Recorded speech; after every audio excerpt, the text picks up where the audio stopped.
everyone. Welcome to the MGH Frontal Temporal Disorders Unit Community Forum Friday session, Caregiver Roundtable, Shared Wisdom from Experienced Caregivers.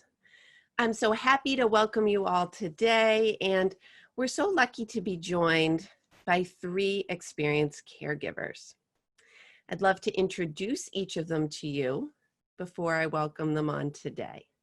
And I should start by introducing myself. My name is Katie Brandt. I'm the Director of Caregiver Support Services and Public Relations for the MGH Frontal Temporal Disorders Unit. I'll be joined today by 3 experienced caregivers so that we can share lessons learned, tips and tricks, maybe some coping strategies, and some memories around a caregiving experience. And so our first caregiver today that I'd like to introduce is Chuck Anastasia. Chuck Anastasia was a caregiver to his wife VJ for 7 years. Chuck is now an Association for Frontotemporal Degeneration, that's AFTD,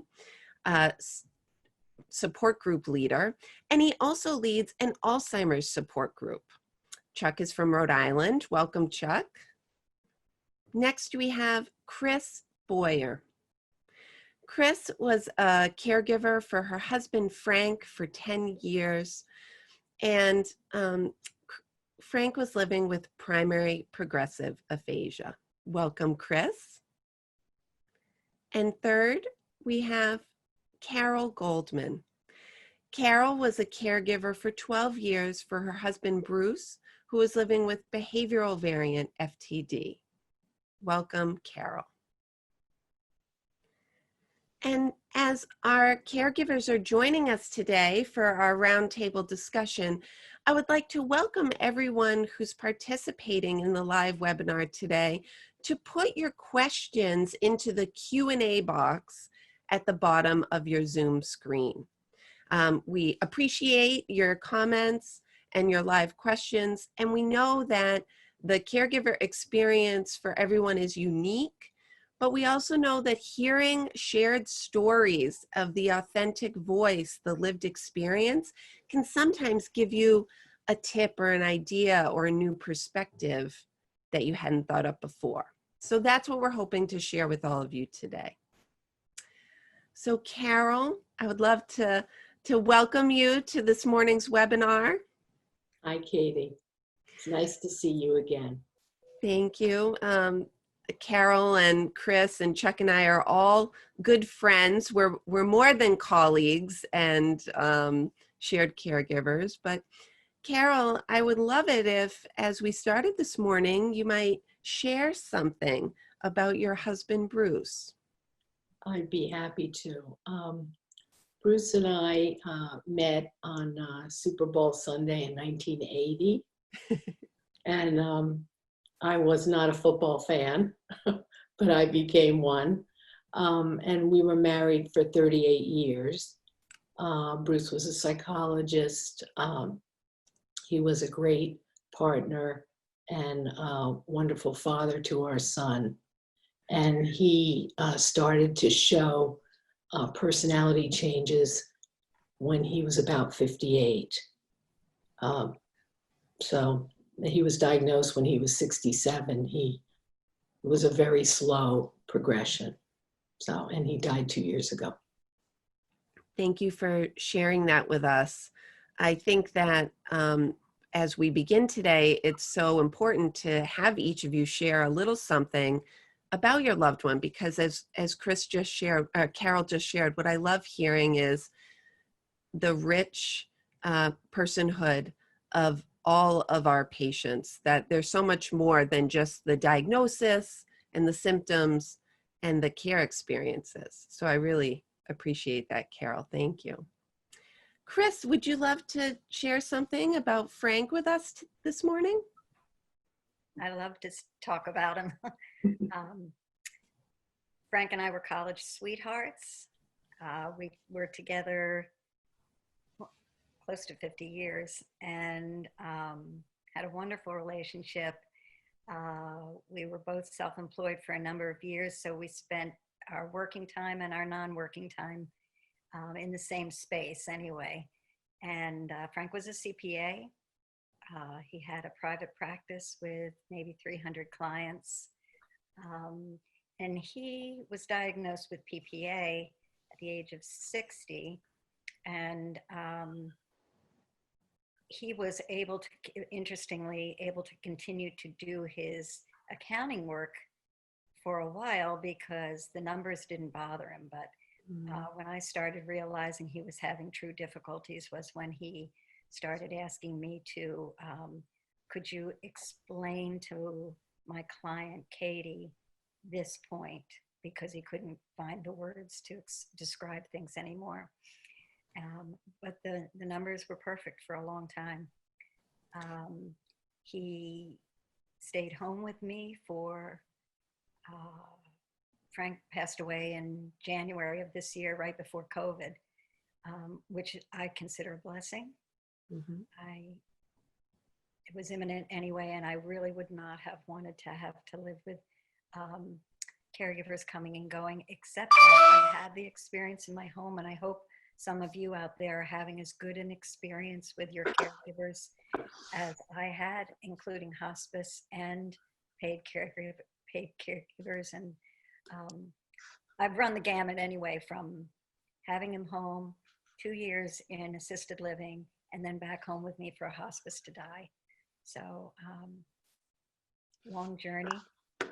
Chris, Glad I appreciate that so much, because we would not want to say that part of this was wonderful, but something that is wonderful is how you have shared with me in the past how you and Frank benefited from those supportive services, and I hope you'll tell us more about them today. Yeah. Thank you. I love hearing about Frank and his command of math, because I don't have that command, so Neither. I really envy people who have it. Chuck, welcome. Thank you. I would love it if you would share something about VJ with us today. Sure. And listening to Carol and Chris, we have actually quite a few things in common, because VJ and I, we met at University of Rhode Island and we got married right after college. She was also a numbers person, and she had degrees in engineering and in math, and she worked as an industrial engineer for 5 years before we had children. We have 3 adult children now and 2 grandchildren. Our children are now in their early to mid 30s, and grandchildren are 2 boys, are 4, almost 4, and 2. And so VJ was a very intelligent, bright, and active person. She was very organized and detail-oriented, and so it was in around 2012 when things started to change. And initially, it was just being disorganized and losing her wallet, losing her insurance card, losing her keys, and initially I didn't think too much of it, but then she called me twice within the span of like 10 days and said she couldn't remember where she parked her car. And so in one situation, I actually went, and because it was in downtown Providence, I went and I helped her find her car. The second time it was in a shopping center parking lot, and I just told her, walk around and press the little button on your key fob and you'll hear the car will beep and you'll find it. But after that, those were very uncharacteristic of her being so detail oriented. So we started, looking for answers of what was going on. And that led to, over about a year, a diagnosis of frontal temporal degeneration. And, it was, as Katie mentioned earlier, a 7-year journey. She stayed mostly at home with me through that time. At the very end, I just got to the point, and she used adult day programs. We had home companions that came in. I was able to continue working. Toward the end, I switched from full-time to part-time to focus more attention on her care. And as we got near the end of the journey, the last 3 months, she ended up in a skilled nursing facility in Providence at Steerhouse. And so she passed away in February of 2019. Thank you for sharing that, Chuck. I love hearing about people's personalities, because sometimes throughout the course of the disease, they're not able to share their old personality with us in the same way. And so I welcomed each of you to this Caregiver Roundtable because you have been through the entire journey with your loved one, from symptoms to diagnosis to care and to passing. And what we hope to share through this roundtable experience is not that everything that you shared today will be what everyone might experience at home, but that maybe they might hear something in your story to say, you know what, I hadn't thought of that before. And I think it's that shared wisdom. And sometimes caregivers, Carol, I think I remember you sharing at a Newton Wellesley support group when we used to be able to meet in person. I remember one time you remarking, oh, I wish I knew this before. And I'm wondering if anything comes to mind that you think about that you had to navigate in the early days that either was helpful to you or you sort of think is useful for a caregiver to think about early on. Thank you, Katie. I think there's so many things that we learned from this crazy experience. I could talk for a long time about what I wish I knew in the beginning. But I think that at the time of diagnosis, I was so flooded with fear about not knowing what was going to happen. And that my response to that was to try to control everything. And some of that was good because I had tasks to focus on, legal tasks, financial tasks, making preparations. But one of the lessons that I had to learn, and that was very hard for me to learn, was that I had no control really over the outcome. And the more I tried to control things, the more anxious and sick I got, the more depressed I got. So part of the lesson for me on this, really long journey was that unpredictability was our companion from the beginning to the end. And that once I could control the sort of practical things, I needed to learn how to let go of control of the outcome. And that taught me a lesson that's still useful for me. Focus on what I can control and then let go of the rest. And then as I did that, I was more able to be in the moment with my husband. I was more able to do the emotional work of staying connected and present with him. So that was a big lesson for me. I mean, I think you're bringing up so many important points, but especially just touching on that self-care piece right away. So how, your loved one is the one who has the diagnosis, who has the symptoms, who has the disease, but it does affect the care partner as well. And did Bruce share the concerns that you did? Bruce never knew that he was ill. And I remember one time I sort of lost my cool, and he looked at me and he said, what's happened to you? You're different. You're not the same woman I married. I said, well, honey, I'm under a lot of stress right now. And he looked at me with complete innocence. He goes, why? What's stressful in your life?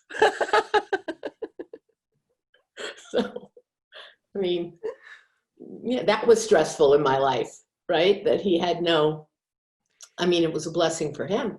He had no awareness, but And I shared a laugh with you there, Carol, and we have a connection. And for many people who attend support group, they may know that we do have these reactions, right? Sometimes the lived experience helps you see humor in things that prior to walking that journey, you might not think that that's very funny. It's not funny that your partner of 30 something years is not able to recognize this shift in your relationship or your life. But sometimes walking the journey, we find humor and relief in areas where we didn't before. well, I think it's our humor that makes us human. And even in the darkest moments, there's humor. Is Thank humor. God. Right. Chris, I know that you had a long journey with Frank, and you guys were partners through the end. And can you think of some of those early days and maybe some of the decisions or things that you did that sort of helped you navigate the beginning? Like Carol said, there's so many things that come to mind, but navigating the beginning, I had to take care of, like Carol said, the practical things, of course.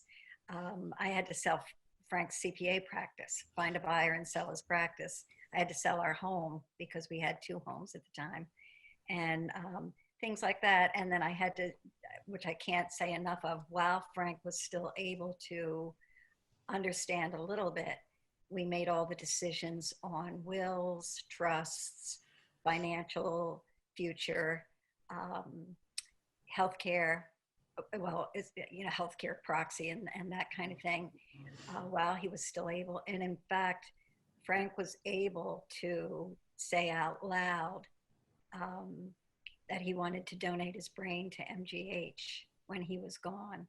And that actually came to fruition, which I'm so grateful for. It was an amazing day. And Katie even called me when they brought Frank into the operating room. But so I think once the practical stuff was taken out of the way, the early things for me were, I guess now that I'm looking back, that picture that you showed of us in the beginning was one of the last times I was able to travel with him, because the behavior becomes, he didn't have behavioral variant, but he had PPA, which was total incomprehension. He did not understand an airport or a car, or he'd laugh. And so when I realized that we were getting to the point where those things weren't going to happen anymore much longer, I said, just do them. And I did. I put him in a car with, Ben just took a nap, our big dog, and drove us down to Florida, where we spent 2 months of the winter. And I was able to walk him around outside. Occasionally he walked outside in his underwear, but my neighbors were very forgiving. At least we were in warm weather. And I tried to do things like that with him. I still took him to good friends' houses, and he was welcome at their homes. And he couldn't participate in the way my Frank always did, but he could participate by smiling. And it was very quiet because he didn't talk. He became nonverbal pretty quickly, and he would just smile and be very agreeable. And when it was time to go, I could tell when it was time to go. So I guess what I'm saying is I tried in the early stages to do everything as normal as possible for as long as possible. And I'll give you one example that may be helpful. On the drive down to Florida, it was just Frank and me and the dog. And as we were driving, and I had the whole thing planned to stop different places so I don't only drive 6 hours a day and stuff like that. And he was very quiet, and as long as I was playing the 50s and 60s channel on Sirius XM. So we'd stop. And then one of the days, I took 3 days to drive. One of the days we stopped to make a bathroom break, and I realized it is hot outside. I've got a dog and all of our belongings in the car, and a man who can't navigate a men's room by himself. What do I do? and I had to trust strangers, which was really interesting. But I did, a man who was very, very kind to me. I just took my chances and said, I will stand up. I can't leave the car, but I can stand right outside of the door here. Do you mind walking in with him? He's very friendly, but he won't understand you. And the man did.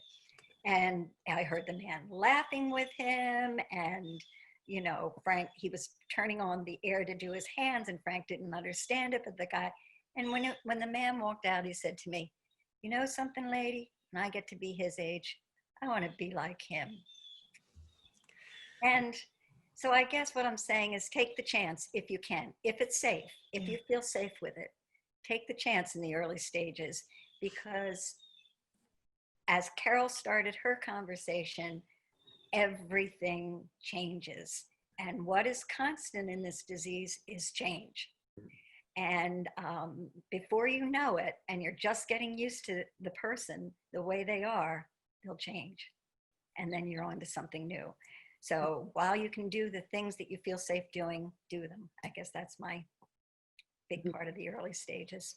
What a great example of what Carol was talking about, not being able to control every situation, needing that flexibility, and just being in the moment and looking at your surroundings and saying, well, what am I going to do here? I think there have been many a caregiver that have found themselves in the opposite gender bathroom. But really, what an example, Chris, of trying to be present in the moment. We're saying, you know what, we could take this trip now. And I also like that you pointed out that your neighbors were understanding when Frank would maybe not wear the right clothing outside, or your good friends were okay with him being quiet at a dinner party. You really noted areas where other people reached out to help you. Yes. Yeah. And I think something else that you said about thinking about the early stage of conversations or planning reminds me of something I was talking about with Chuck as we were preparing for the roundtable. And Chuck, I wonder if you might share your thoughts about how you looked for services and supports. And you had some wisdom around why that might be helpful at an earlier stage. Right. Yeah, and I'm happy to talk about that, Katie. I want to mention one other thing, Of course. and I think it supplements what Carol and Chris were both saying, and it really focuses to the very early stage, is about opening up to your family and friends about what's going on in your life. And when you run into these situations, there's some kind of a cognitive issue going on, we're not sure what it is, and people have a tendency to be very private about that and not want to communicate what's going on. And VJ and I, very early on, we made a decision. I mean, initially when she couldn't find her car, and I knew that there was something going on, didn't know what it was, but we told our kids, VJ has an appointment with a neurologist, and there's something going on, we don't know what it is. And as it took over a year to get a diagnosis, and so as we went through that process, we were pretty open. And I know in the support groups that I facilitate, we run into this issue of sometimes the person who's having the issues doesn't want to let people know that they're having a problem, and it can put a real burden on the caregiver, because you're like carrying this secret inside of you and saying, I need to ask for help from my family, or that kind of thing. So to me, that decision to be open about what's going on is a very important one in the early stages. And some of the members of our support groups who've gone through this issue and finally came to the decision to be open rather than trying to hide, or not share this. They say it's such a relief now when people see there's something strange going on, and they're not wondering what's going on, what's so and so, why is this person acting this way, and they're much more sympathetic when they know, certainly if you had a family member who had cancer, heart disease, or something, you would let your family members and your close friends know about that, and they would offer their help and condolences and empathy. And when there's a cognitive issue, they will do the same thing if they know what's going on. So that's one. But I love that, Chuck. That's wonderful. And I think that one other place where people can get support is to reach out to a therapist yes. to get that mental health support for themselves, and to think about doing that earlier. Right, right. But you asked Katie about finding resources and getting help, and Yes. that was something that BJ and I did, early on. She started going to adult day programs. Initially she went to our local senior center because, she could still function fairly independently. She wasn't able to do her job anymore. So she had been working as an accountant at a community college, and she took a leave of absence and eventually got on extended disability from her job. But she couldn't just sit home alone all day, watching television or reading books. So she started going to our local senior center, and they had exercise programs, they had social activities, then she had lunch there. She couldn't drive at that point, so I hired a home companion who would pick her up from the senior center after lunch and drive her home and spend the afternoon with her, and they would read together, read books. They love to do jigsaw puzzles. I have photographs of over 100 jigsaw puzzles that VJ and her home companion did. And doing that in the early stages, it helped VJ get used to, well, first it helped them have a bond. And we were very fortunate that we had the same home companion through the entire course of VJ's illness. So it was around early 2014 when we hired the first home companion, and she was with VJ even up until in late 2018 when VJ went into the long-term care facility, the skilled nursing facility. I asked the home companion to actually go in and meet with VJ, like she would be there in the morning when VJ woke up. So there was a friendly face, somebody that she knew. And then once VJ got settled into the long-term care facility, that home companion relationship ended. But having VJ get used to having somebody else besides me assisting her and taking care of her, and she started to develop incontinence issues as we went along, and being used to having somebody other than me helping her with that. And I think it's much harder if you wait until the later stages when somebody has progressed to the point. It's more difficult for them to get used to a different person assisting them. And so,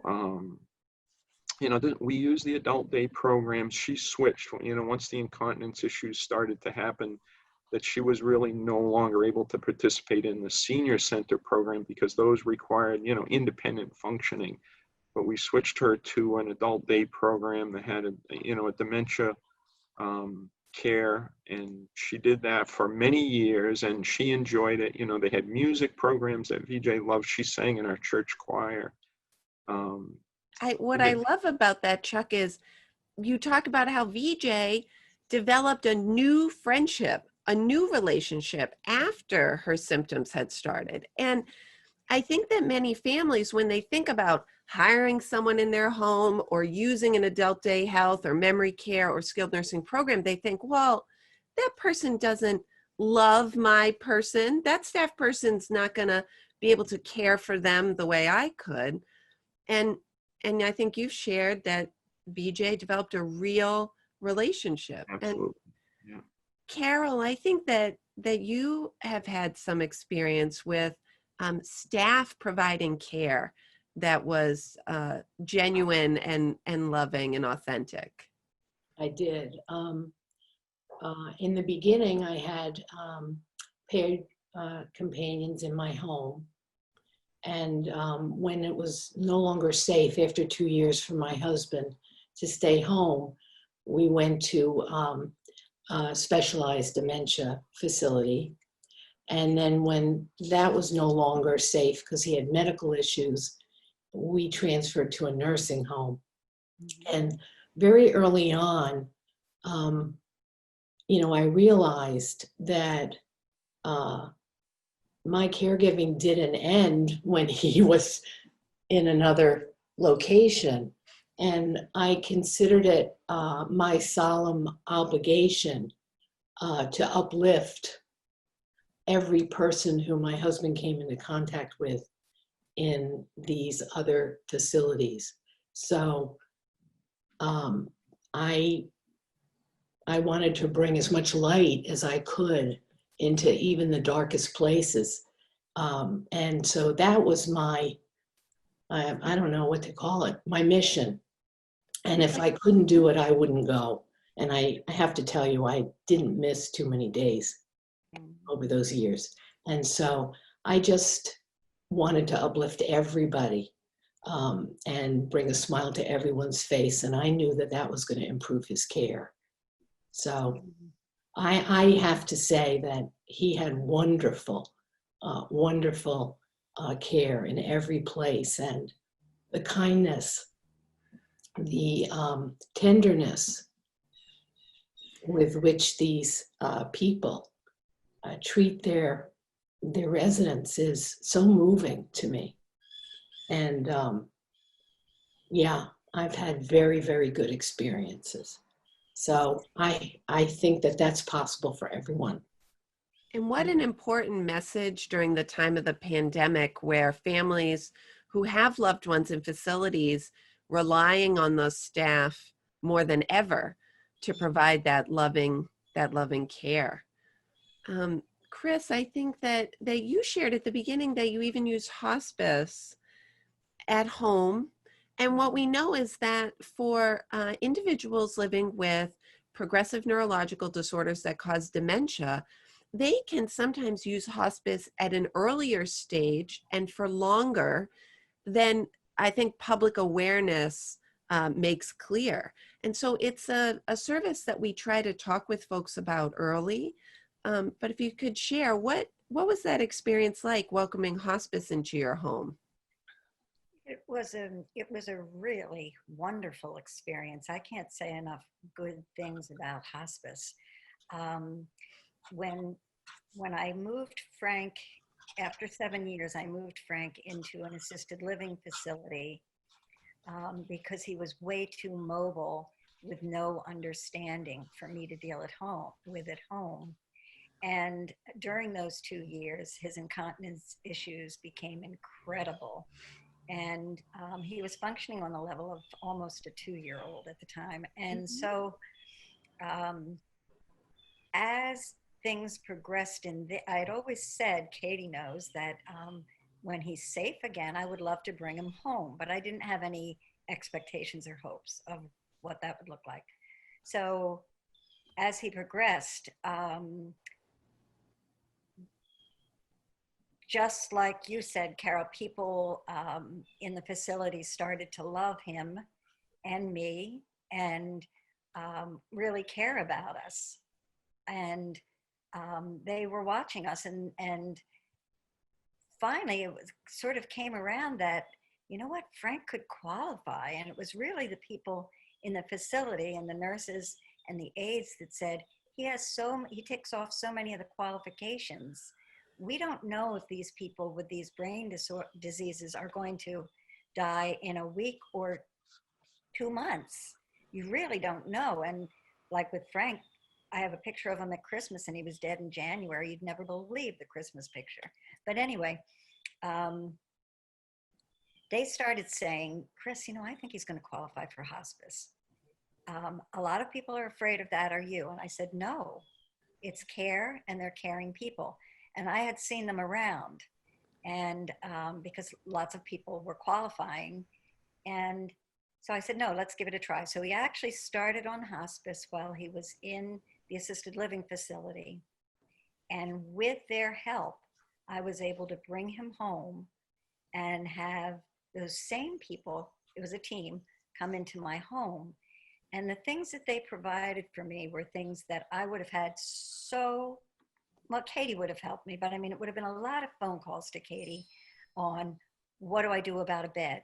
What do I do about the bathroom things that I need? What am I going to need for this? What am I going to, because he was losing his legs, he was losing all of that stuff. And Hospice knew exactly what to do. One morning he had rough spots on the bottoms of his heels that were starting to get raw. They said, we have booties, we'll bring them tomorrow. Booties go on, case solved. You know, they were a wonderful experience, but not only that, I had a man come, Frank was a big guy, and I had a man come, and I'm not, and I had a man come every morning. Well, I think they give you 3 to 4 mornings a week to shower him, as long as he could keep him in the shower, or to bathe him and to get him dressed every single day. They brought in a Broda chair that he was able to even go back and go to sleep in if we couldn't get him to bed. It was amazing, the things they just know everything that you're going to need, and they know how to get it. And it's like that. And so hospice was never scary to me. Hospice was help personified. I mean, you do have to have qualifications that say you're headed to the end of your life. Yes. But that I knew anyway. I mean, I knew it for years. So they were my lifeline at home. They really were. They were just fabulous. And they fell in love with us and our home situation. And I kept in touch with some of them after Frank passed. And after a while, they said, in a very kind way, we have to let you go. You know? You know, you said it twice in your piece just now, Chris, talking about how when Frank lived in the memory care community, that they fell in love with him and with you. Yeah. And that you just said that the hospice program loved us. And I love hearing about that connection, and just really think about that dyad, that you are connected with your loved one and that you receive care too. Absolutely. Yeah. And I think also in support groups, Chuck, you know, you run, is it 2 support groups that you run? Yeah, there's 2 monthly groups, one for the Association for Frontotemporal Degeneration and one for the Alzheimer's Association Rhode Island chapter. Yeah. Yeah, and you know, I think Carol and Chris and I, we had the experience of being in the same support group. Chuck, because you're in Rhode Island, we haven't been in a support group meeting together, but my observation in support group is that true, genuine friendships develop out of that experience. Do you see that in your support groups as well? Yeah, absolutely. And, you know, the Alzheimer's Association support group that I facilitate, VJ and I joined that group as members in 2014. And so, you know, we were active in that group, and the original members of that group became like family to us. And, you know, as VJ got to the later stages and it was no longer appropriate for her to, we attended as a couple. That's kind of a couple support group. So I attended with her, but it got to the point where the conversations were just too difficult and challenging. She would get emotionally upset. And so I tried for a while to have a friend come in and stay with her at home while I went to the support group on my own. You know, we couldn't maintain that. I got to the point I had to drop out for a while when she went into the skilled nursing facility in the fall of 2018. I went back and I started participating again in that support group. And, you know, it really, those people are like family to us. And the group changes over time because those original people that were in the group back in 2014, you know, I don't think any of them are still there. We have new members that have come in, and the group just has really bonded. And, you know, it's kind of the same thing with the AFTD support group. Yeah, and I think that what's really been a blessing of pandemic is that it has pushed us as support group leaders to figure out these virtual ways, because I've heard from many caregivers that pandemic life is not so different from their life as a caregiver. They're restricted. They have to plan very carefully. It's hard for them to drive far or get away. So I think these virtual supports, in fact, I know at MGH, we've made a commitment to continue them regardless of what happens with the virus. Even after the pandemic. Yeah. That's good. And one of the other things I guess I'd like to say about the support groups and, you know, why I'm still active now, we're approaching, not quite 2 years since VJ passed away, but I stay active in it. It's kind of my way of honoring VJ's memory. And also I do it out of gratitude because we got so much help through the support groups, both emotional support and practical advice, about how to deal with incontinence issues, the products and the, using a schedule for the bath, just all different kinds of practical advice that we got. And so I do it out of gratitude for the help that we got. And it's really the brave families that were willing to share their experiences that helped us. Mhm. I love that, Chuck. I love that. And, it makes me think about how, as Carol started us this morning, thinking about the unexpected and just having to flex to that. But I would love now to talk about what are the unexpected, maybe positive things that happened. Carol, can you think of an unexpected memory of joy or beauty that you might be able to share with us? I once heard an expression that is so meaningful for me now, and it's that my burden has become my gift. And I feel that caregiving my husband on his journey was the hardest thing I've ever done. And there's so many gifts that flowed from it. Yeah. In terms of, this is going to sound meaningless, but treasuring the ordinary moments with someone, right? The joy of sort of wheeling him into the garden at the nursing home and sitting in the sunlight and Together. holding hands and just staring into each other's eyes. I mean, that was a joyful moment. Yeah. Right? And as hard as that whole journey was, and how relieved I am for him and for me that it ended. There's nothing I wouldn't give to walk into his room in the nursing home just one more time and see his face light up. Yes. Right? But that was daily joy. I mean, his gaze at me he was nonverbal for a couple of years. And I learned so much about love and how it deepens in these journeys. So there's a lot of joy, I think, that, went with his path. And one of the things you reminded me of, Katie, because I don't remember them all, was early on when he was speaking, we were together. We were kind of lying on his bed in his assisted care, not assisted care, the dementia specialized unit. And he turned to me and he said, "You're such a wonderful woman. Would you like to get married?" And I pointed to this huge wedding picture on the wall. So I said, "Well, we are married. That's our wedding picture." He goes, "You're kidding." I said, "What's that like to know?" He goes, "It's wonderful." I said, "Well, would you like to have a recommitment ceremony?" Long pause. I didn't think he was going to answer. And he goes, "I don't think that's necessary."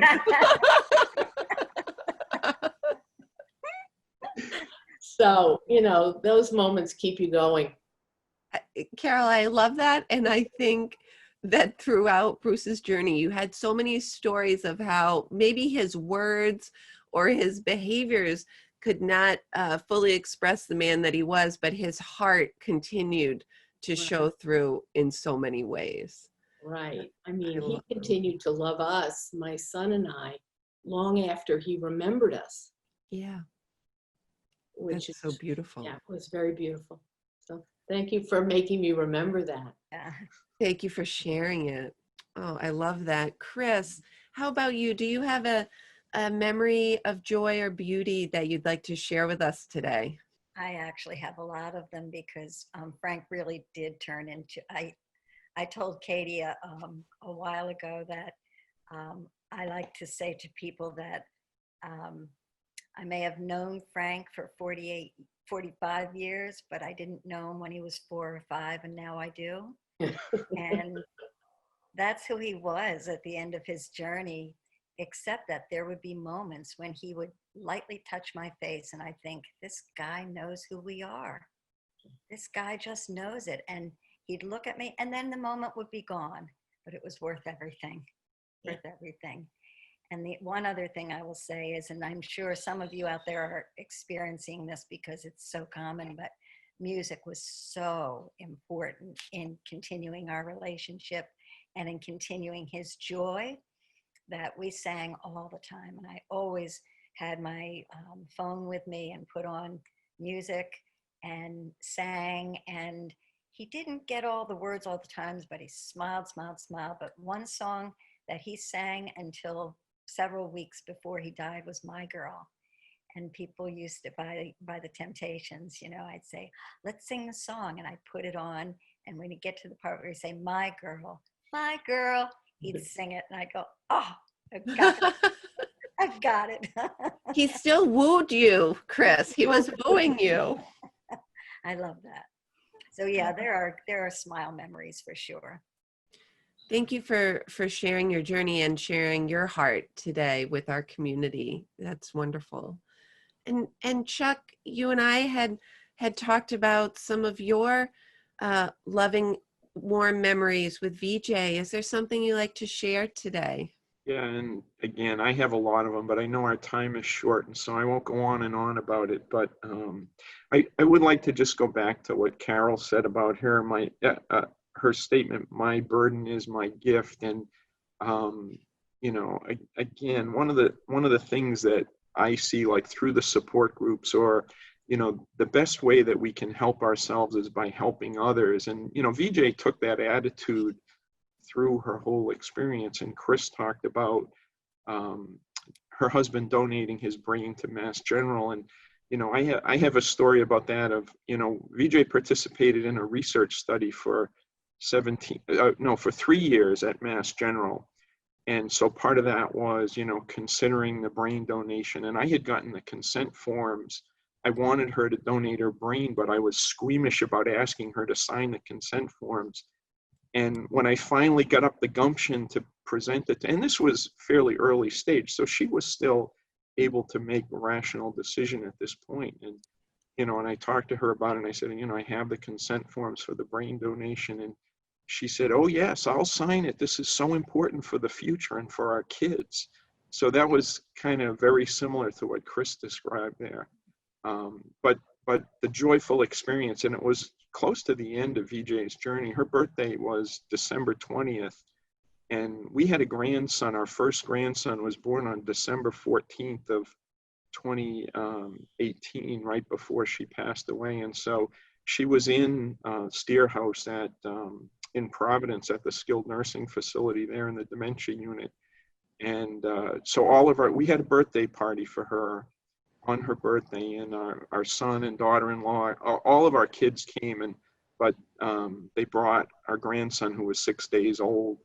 And we had like the library in the nursing facility there, and we had a cake, and you know, VJ got to hold our grandson who was 6 days old, and it was just such a beautiful and everybody, all the staff, of course, you bring a baby in there, and you know, it's really regretful now under the circumstances that we can't do those kind of things. And you know, I really feel like the families that are going through this today have a lot more challenges than we had even a couple of years ago. So, but that was just, for VJ, that was such a joy to be able to hold her grandson, and right, and that was just on her birthday. He was 6 days old, and she passed away in like 2 months after that.